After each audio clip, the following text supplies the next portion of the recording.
आपली सर्व संपत्ती मुलांवरती आंधळा विश्वास ठेवून आणि डोळे झाकून त्यांना देऊ नका. ते देण्याआधी एकदा विचार करा स्वतःच्या म्हातारपणाचा. कारण हल्ली कोणावरही विश्वास ठेवण्याच्या कोणीही लायकीचा राहिलेला नाही. मला हा अनुभव आला आहे म्हणून मी तुम्हाला सांगते. सुधाकर रावाने प्रत्येक वयोवृद्धांना, प्रत्येक व्यक्तीला खूप मोठा निर्णय घेण्याच्या आधी या गोष्टींचा एकदा विचार करून निर्णय घ्या असं सांगितलं आहे. बायको गेल्यानंतर सुधाकर राव एकटेच राहिले.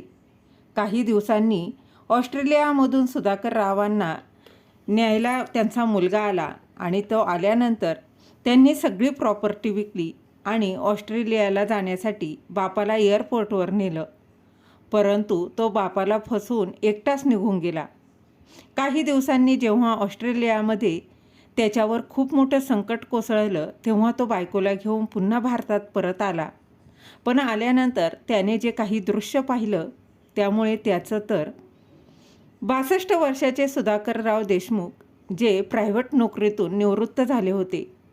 आज सकाळी जेव्हा वॉकिंग करून ते घरी आले आणि घरी येत होते तेव्हा मनात विचार करत होते की रिटायरमेंटच्या वेळेस मी विचार करत होतो की आता मी या नोकरीच्या बंधनातून कायमचा मुक्त होईल.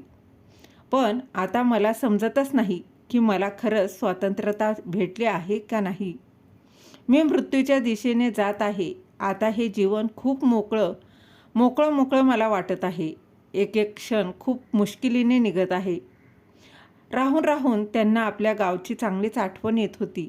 गावातले मोकळे वातावरण, छोट्या गल्ल्या, त्या मुठीत बसलेलं एवढं गावातले सगळी लोक, काही इतकं छोटं की एक दिवसात सगळं गावच मोजता येईल इतकं. जवळजवळ सगळ्याच लोकांशी एक एक करून भेट होईल. त्यावेळेसच वाटत होतं की हे जग आपल्या मुठ्ठीमध्ये आहे. पण छोटंसं जग जसं हातातून निसटलं तसं सगळं काही सुटूनच गेलं होतं. खरं तर शहरात येण्याअगोदर सुधाकर देशमुख आपली बायको पार्वती आणि एकुलता एक मुलगा अर्णव यांना सोबत गावालाच राहत होते. पण आपल्या मुलाच्या उच्च शिक्षणासाठी त्यांना त्या छोट्याशा गावामधून शहरात यावं लागलं, जिथे त्यांनी स्वतःचं घर देखील खरेदी केलं होतं. पण शहरात आल्यानंतर 3 वर्षानंतरच त्यांची बायको पार्वती ही हार्ट अटॅक येऊन स्वर्गवासी झाली. उच्च शिक्षण घेतल्यानंतर अर्णव परदेशात गेला. तिकडे त्याने युनिव्हर्सिटीमधून सुद्धा त्याची अकॅडमी करिअर उज्ज्वल राहिलं, ज्यामुळे त्याला तिकडे चांगली नोकरीसुद्धा मिळाली होती. काही दिवसांनी त्याने एका भारतीय मुलीसोबत लग्नही केलं आणि तो कायमचा तिकडचाच झाला. सुरुवातीला अर्णव त्याच्या वडिलांना कधी फोन करायचा. आता सुधाकर देशमुख यांना आपल्या मुलासोबत बोलून कितीतरी महिने निघून गेले होते. या मोठ्या शहरात सुधाकरराव एकदम एकटे पडले होते.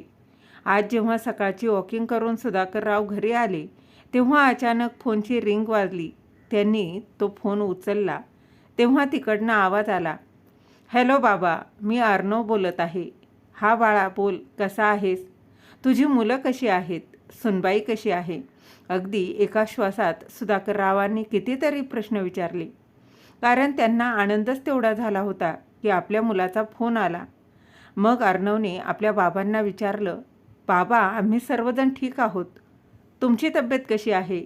सुधाकरराव राहूनच म्हणू लागले, ठीक आहे बाळा.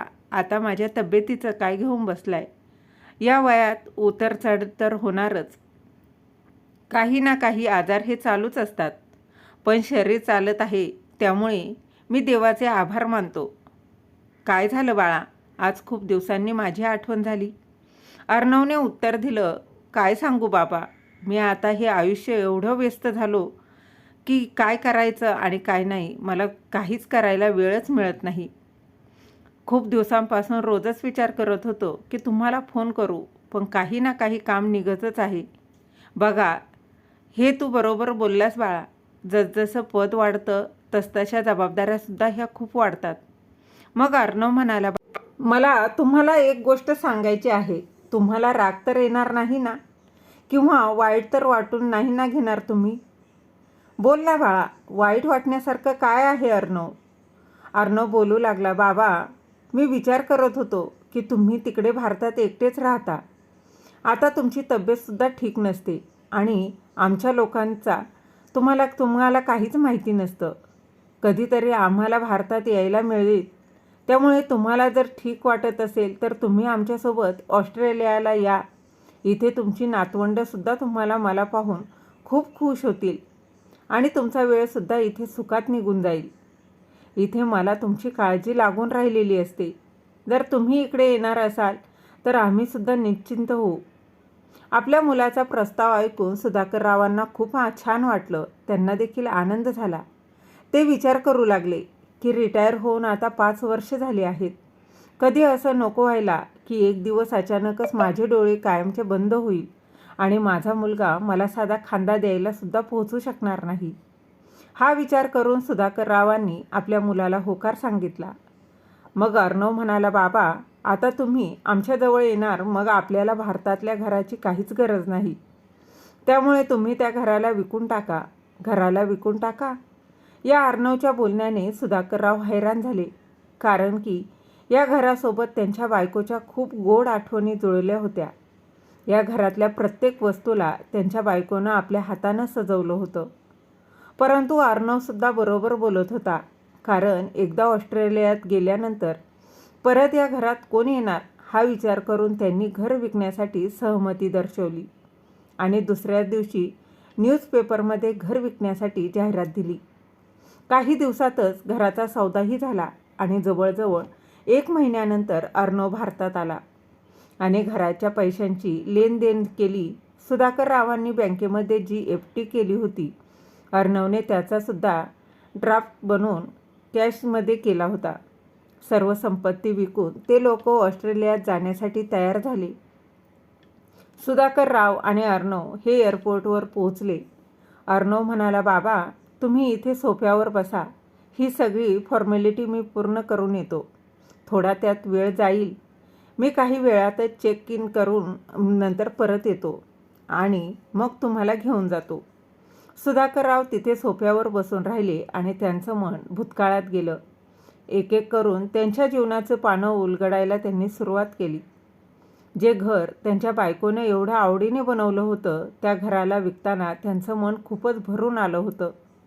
शहरात येण्याअगोदर सुधाकरराव आपल्या बायकोला म्हणाले होते की आपण शहरात गेल्यावर घर रेंटवर देऊ आणि आरामात राहू.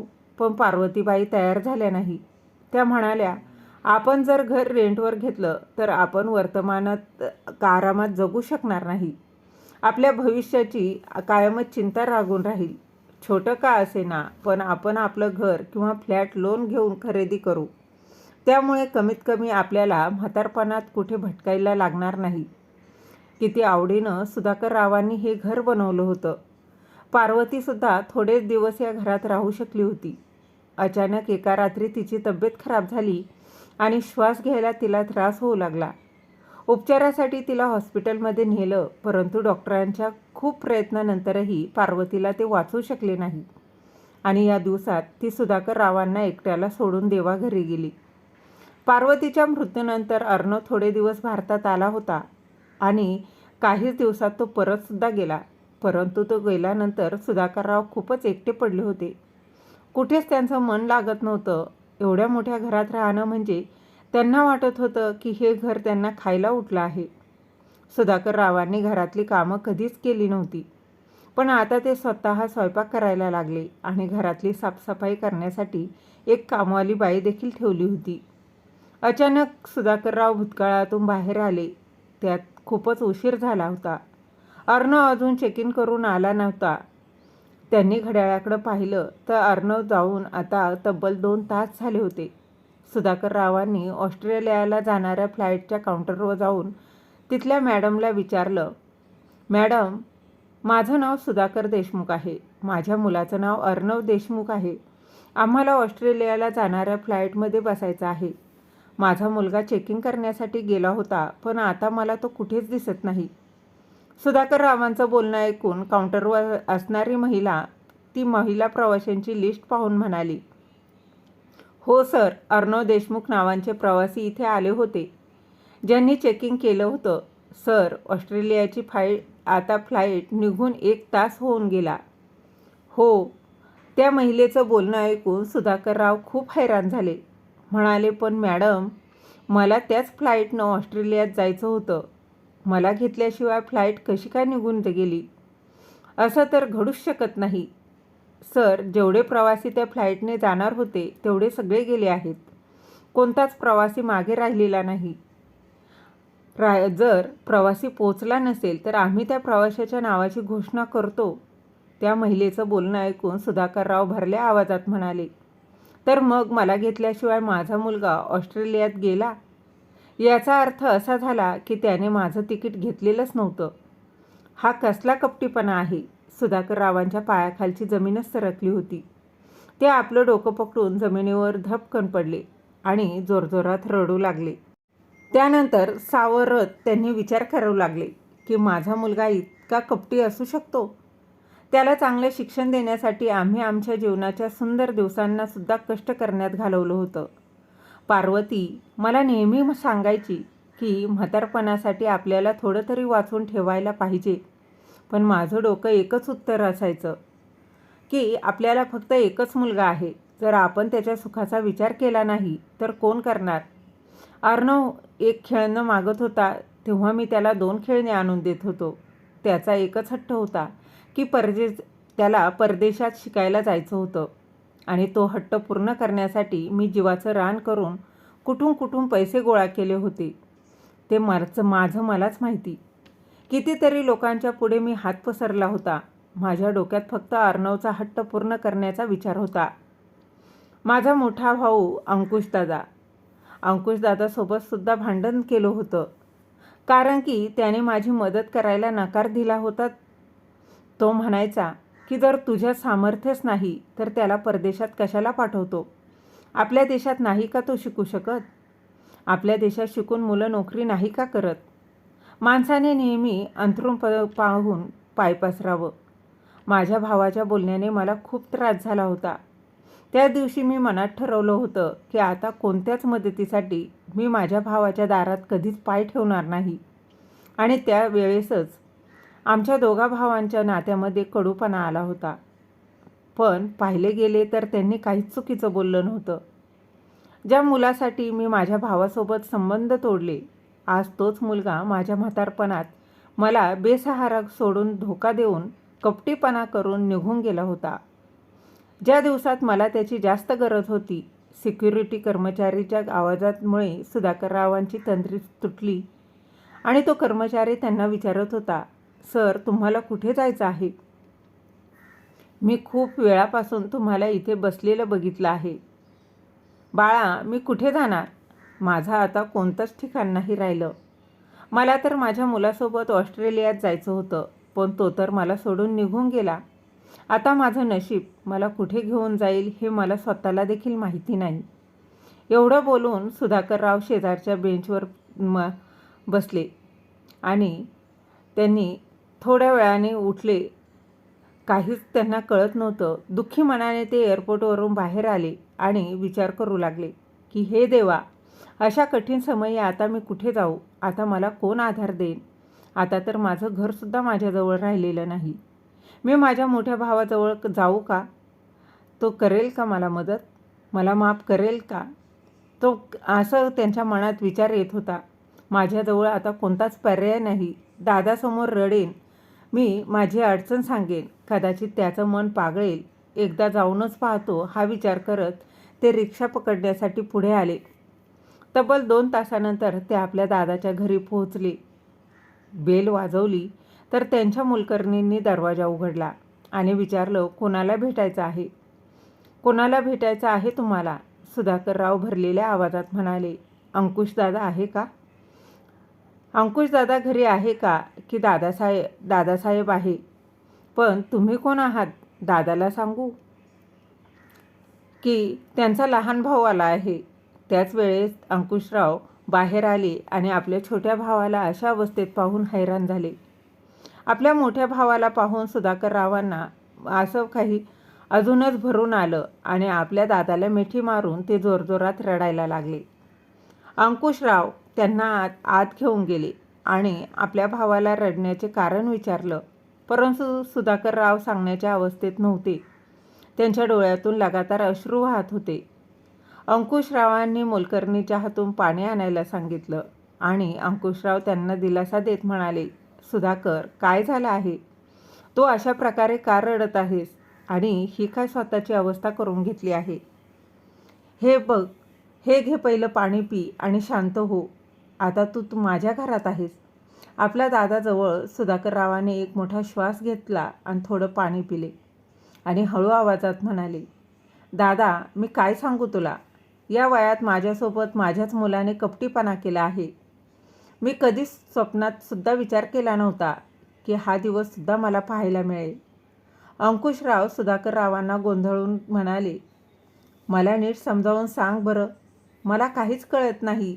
तुझी ही अवस्था पाहून माझ्या मनात नाही तसे विचार येत आहेत. मग सुधाकररावांनी सगळी घडलेली घटना आपल्या भावाला सांगितली. अंकुशरावांनी एक मोठा श्वास घेतला आणि म्हणाले, हा कसला कपटीपणा आहे?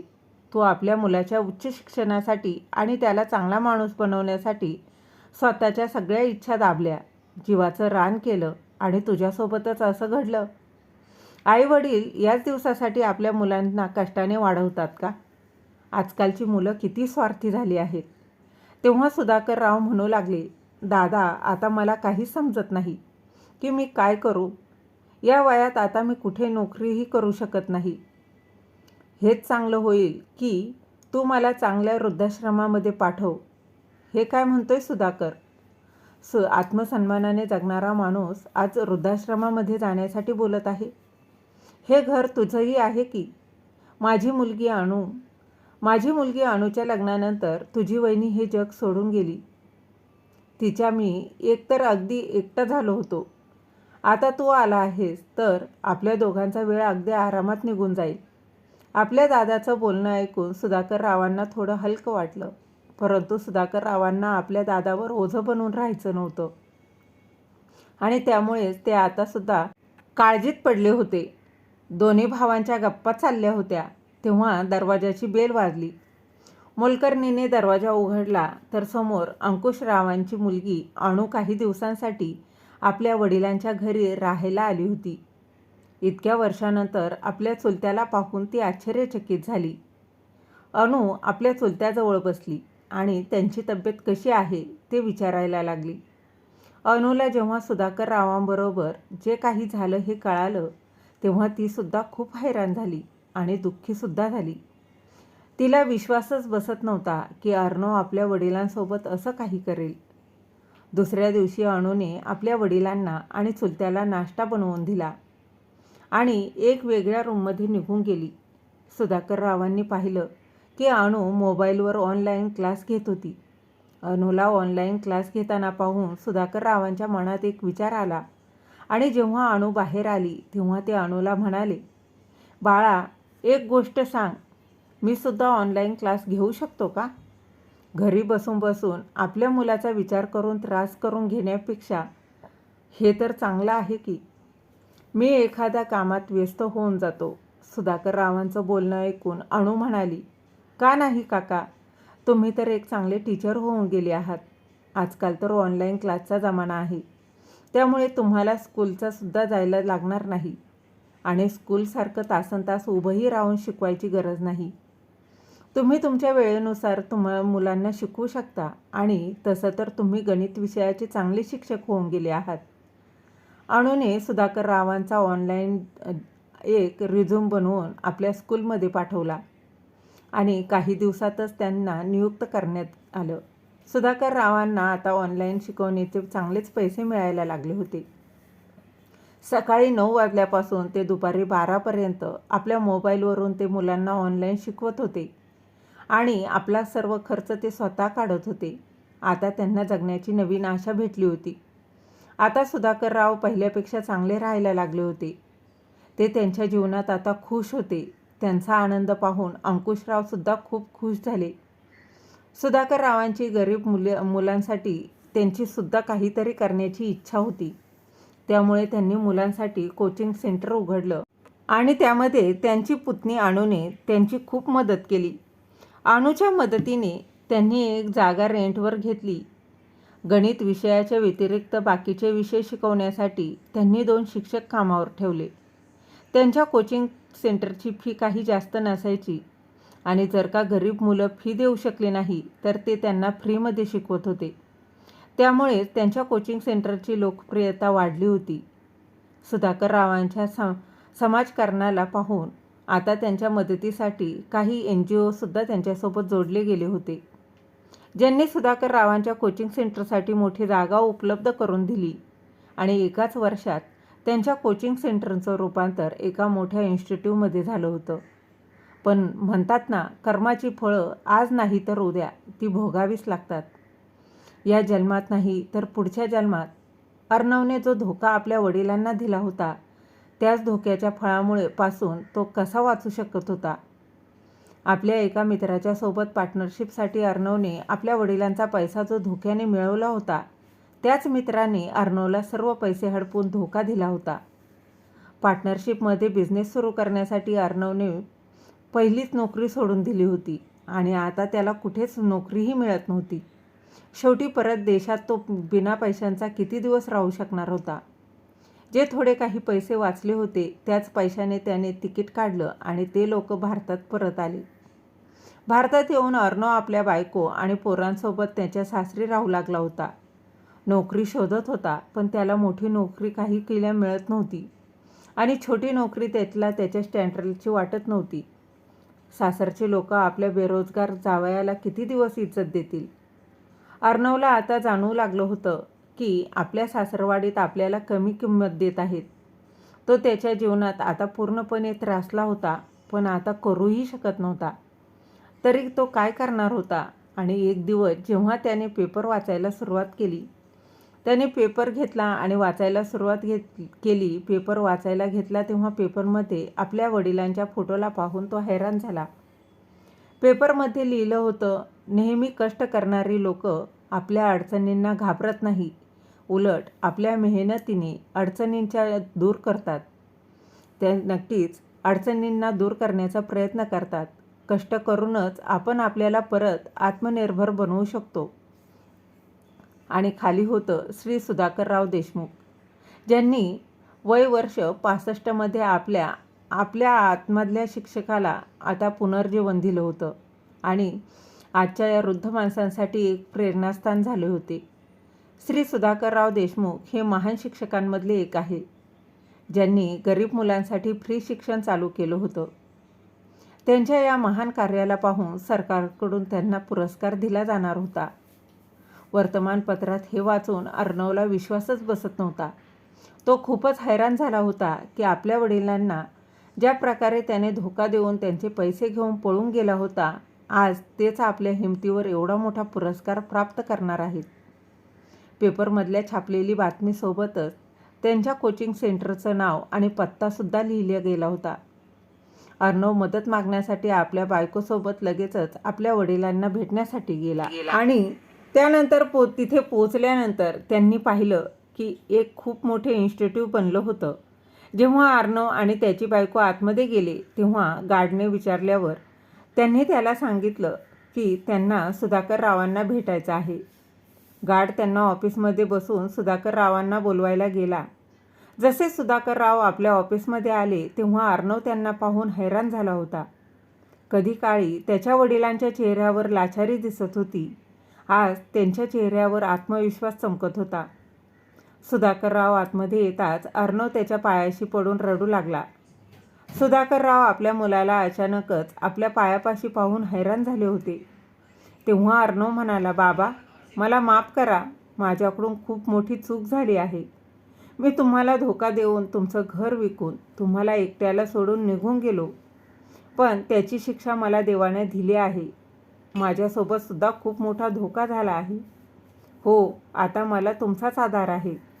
अर्णवचं बोलणं ऐकून सुधाकरराव म्हणाले, बाळा, कदाचित तू विसरला आहेस की देवाच्या काठीला आवाज नसतो, पण जेव्हा पडते ना तेव्हा सगळा माज उतरवते. बघ, आणि राहिली गोष्ट मी माफ करण्याची, तर तुम्ही माझ्यासोबत जे काही केलं आहे त्याच्यासाठी मी तुम्हाला कधीच माफ करणार नाही. तुम्ही एका म्हाताऱ्या बापाचा विश्वास तोडला आहे मला इथे एकट्याला मरण्यासाठी सोडायच्या अगोदर तू माझ्याबद्दल एकदासुद्धा विचार केला नाहीस. अरे कमीत कमी एवढा तरी विचार करायचा होता की तुझा म्हातारा बाप आता कुठे राहील, काय खाईल. अरे एका बाजूला तू आहेस आणि एका बाजूला अंकुश दादाची मुलगी अणू, जी लग्न होऊन परक्या घरी जाऊनही आपल्या वडिलांची चांगली काळजी घेते आणि सोबतच आपले सासरसुद्धा चांगले सांभाळते. तेव्हा त्याची सून खोटं अश्रू बाहेर काढून म्हणे, बाबा जे झालं ते झालं, त्याला तर नाही ना बदलू शकत. पण तुम्हाला नाही माहिती की आम्ही किती मोठ्या संकटात सापडलो आहे.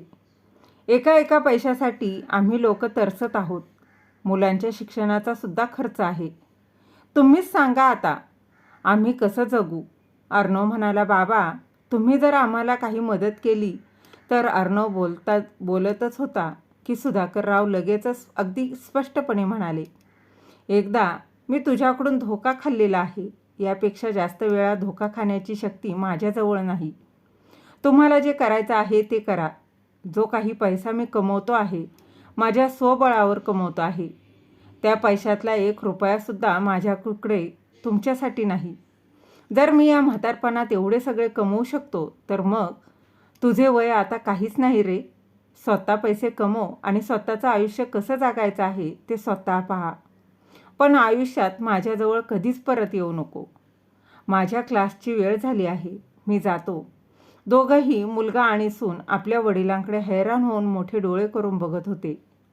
ते दोघे काय बोलायच्या आत सुधाकरराव उठले आणि आपल्या क्लास घेण्यासाठी ते निघून गेले. मुलगा आणि सून तोंड